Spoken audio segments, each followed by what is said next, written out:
Here now is Phillip Stackhouse, attorney for Major Matthew Golsteyn. Good to have you with us this evening, sir. So, thanks for having me, Martha. Explain to us the way that you see this case and what you believe Matt's defense is.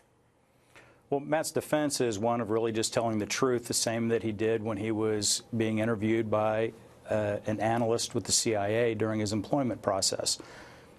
As Tracy just said, the allegations that have been spread around the media is that Matt killed a detainee.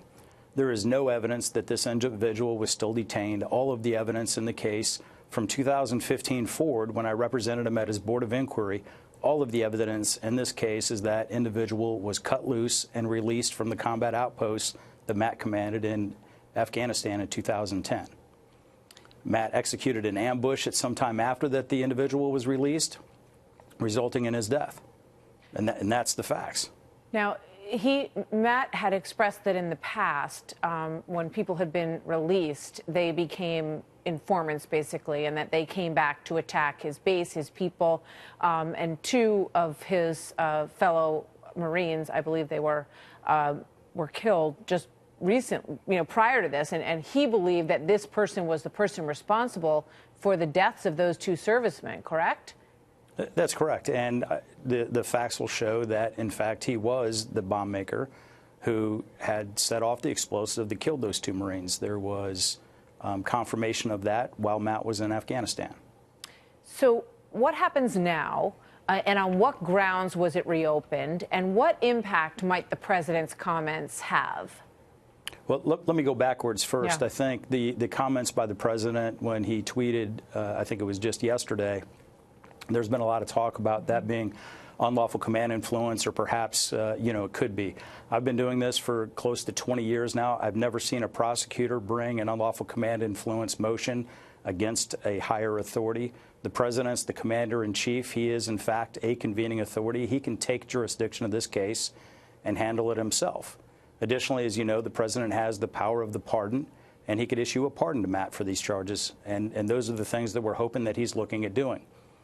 As far as what happens next, absent something happened during the Christmas season here and the president taking action, there'll be an Article 32 hearing, which is loosely the military equivalent of a grand jury investigation or a probable cause hearing, probably happening sometime in spring. Tell us about Matt. He's a father. He went to West Point. Tell us more about him. Yeah, Matt's a great dad. He's a 2002 West Point graduate. He was an infantry officer before he became a special forces officer. He's got multiple combat deployments. He's got multiple awards for gallantry. You heard Trace talk a little bit about the Silver Star, for which he received, and there was a nomination that he received yet a higher award, the Distinguished Service Cross, which the Secretary of the Army, in fact, signed before later rescinding it and then revoking his Silver Star with no due process rights. And that award, that gallantry on the battlefield, had nothing to do with these allegations. It happened well before the allegations. How is he doing with all of this? Well, I will tell you, I talk to Matt every day, several times a day. I've known Matt for years now. He is overwhelmed by the support that he's received from the public, from his former team soldiers, members that he's served with. Just the outpouring of support has been amazing. He's lifted up greatly by his wife, Julie, who's one of his biggest advocates. And the one thing I would like to say is that he's also receiving a lot of support through a charitable organization, a nonprofit organization called United American Patriots.